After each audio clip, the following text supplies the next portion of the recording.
നീ എന്താ ഇവിടെ ഇരിക്കുന്നേ? ആ, എന്ത് രസമല്ലേ നമ്മുടെ ബാൽക്കണിയിലെ വ്യൂ. ഈ ഫ്ലാറ്റേ എന്ത് രസാ. ശരിക്കും നമ്മുടെ ലൈഫേ അടിപൊളിയാ. നമ്മളൊക്കെ എന്ത് ലക്കിയാ. നിന്നോട് ഞാൻ മലയാളത്തിൽ പറഞ്ഞല്ലേ അവൻ നിനക്ക് സെറ്റ് ആവില്ലാന്ന്. ഇപ്പൊ നിനക്ക് സമാധാനമായോ? എന്നിട്ട് കിളി വേറി ഇരിക്കുക. എന്നെ അതൊന്നും ബാധിച്ചിട്ടില്ലടി. ഞാനതൊക്കെ ആ ഒരു സ്പിരിറ്റിലേ എടുത്തിട്ടുള്ളൂ. ഓ, പിന്നെന്തിനാ നീ അവന്റെ ടീഷർട്ട് ഇട്ടിട്ടിരിക്കുന്നേ? അത് പിന്നെ പൈസ കൊടുത്ത് വാങ്ങിച്ചതല്ലേ, എന്തിനാ വേസ്റ്റ് ആക്കുന്നതെന്ന് വെച്ചിട്ട്. കണ്ടാ മതി.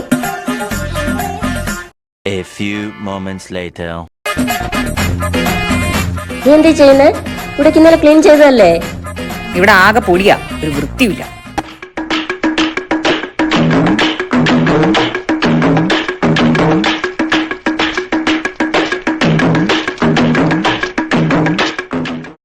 എടി, എനിക്ക് ചായ വേണോ?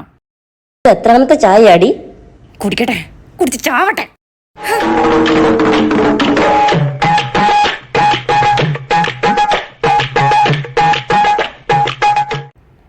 ഇന്ന് തലയിൽ എണ്ണ വെച്ച് കുളിക്കാന്ന് വിചാരിച്ചു. ആഴ്ചയിൽ ഒരിക്കലെങ്കിലും തലയിൽ എണ്ണ വെച്ച് കുളിക്കുന്നത് ആരോഗ്യത്തിന് നല്ലതാ. പോകേണ്ടവര് പോവും, നമുക്ക് ഈ ആരോഗ്യം മാത്രമേ അവസാനം വരെ കാണൂ. ഇങ്ങനെ ചത്ത പോലെ കിടക്കാതെ എണീറ്റ് പോയി കുളിക്കടി. എന്തിനു? ആർക്ക് വേണ്ടി? ആ ആരോഗ്യത്തിന് വേണ്ടി തച്ച എണ്ണ എങ്കിലും തേച്ച് കഴിക്കളാം. 2 ദിവസമായി.